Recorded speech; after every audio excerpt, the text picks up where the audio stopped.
Road classification is a fundamental part of planning and managing the road network and involves assigning all the roads within a prescribed jurisdiction to a category according to their function. The assigned category then helps guide future decisions about the operation, maintenance, and planning and development of the network.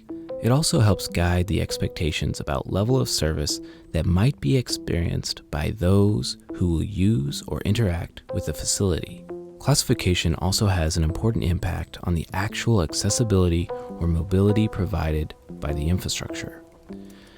Before we get too far into road classification, let's take a quick detour, pun intended, to talk about a few important terms. These terms, level of service, or LOS, and the two terms often used together, mobility and accessibility. Level of service, often shorthanded to LOS, is a mechanism used to determine how well a transportation facility is operating from a traveler's perspective. Typically, 6 levels of service are defined, and each is assigned a letter designation from A to F, with LOS A representing the best operating conditions and LOS F the worst.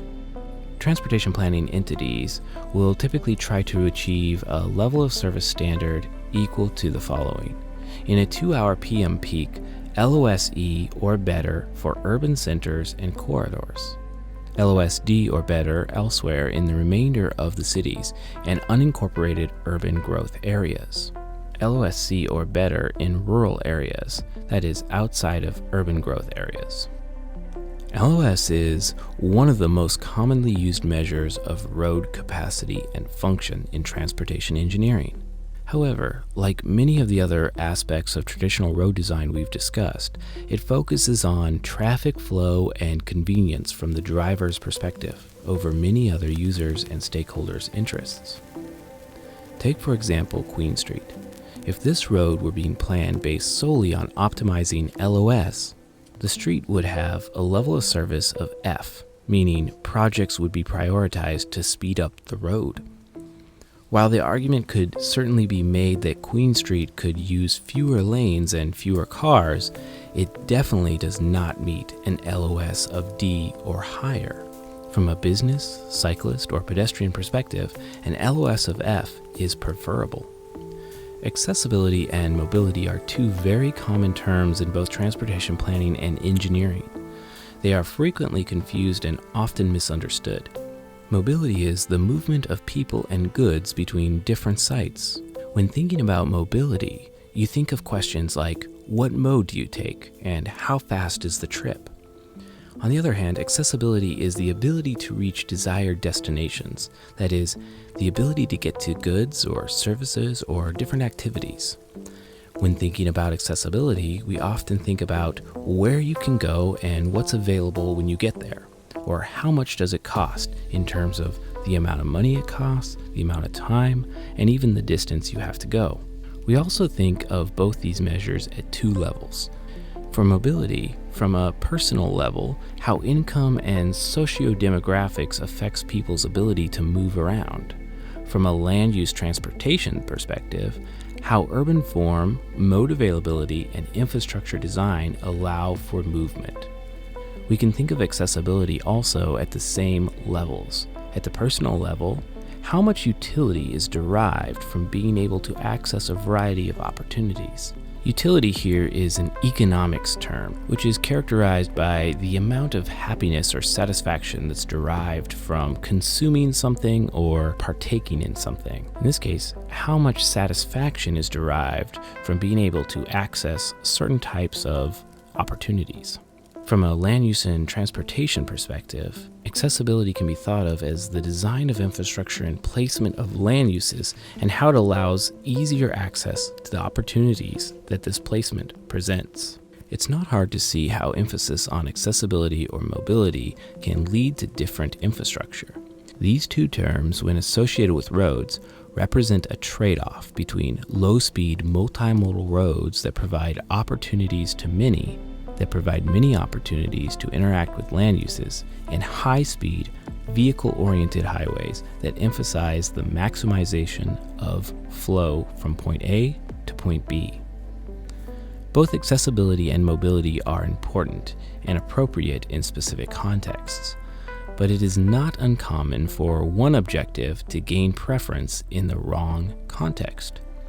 Take, for example, the evolution of the street network in the U.S. city of Detroit. Here, we see the street network as it existed in 1949. You can probably guess just by looking at the street pattern whether it was designed to emphasize accessibility or mobility. The network itself is laid out predominantly in a grid pattern. Streets are local connectors with a few minor or major arterials. This was not a network designed for speed, but cyclists, pedestrians, and of course, cars to access local businesses and places of residence. Now fast forward 70 years.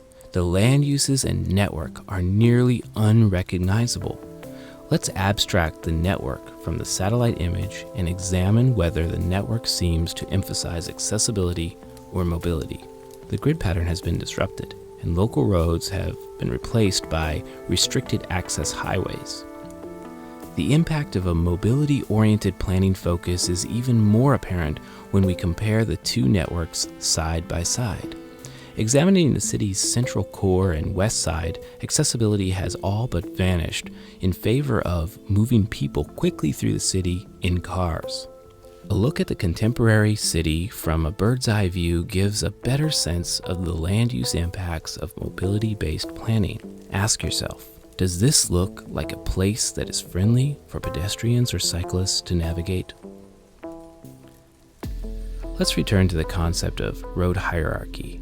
The conventional road hierarchy classifies roads and streets according to their movement and access functions.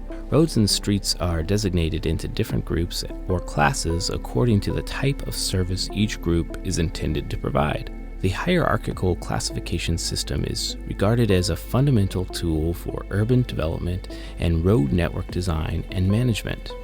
Auckland has a road hierarchy for itself as well. Auckland Transport has recently updated and reviewed Auckland's road hierarchy.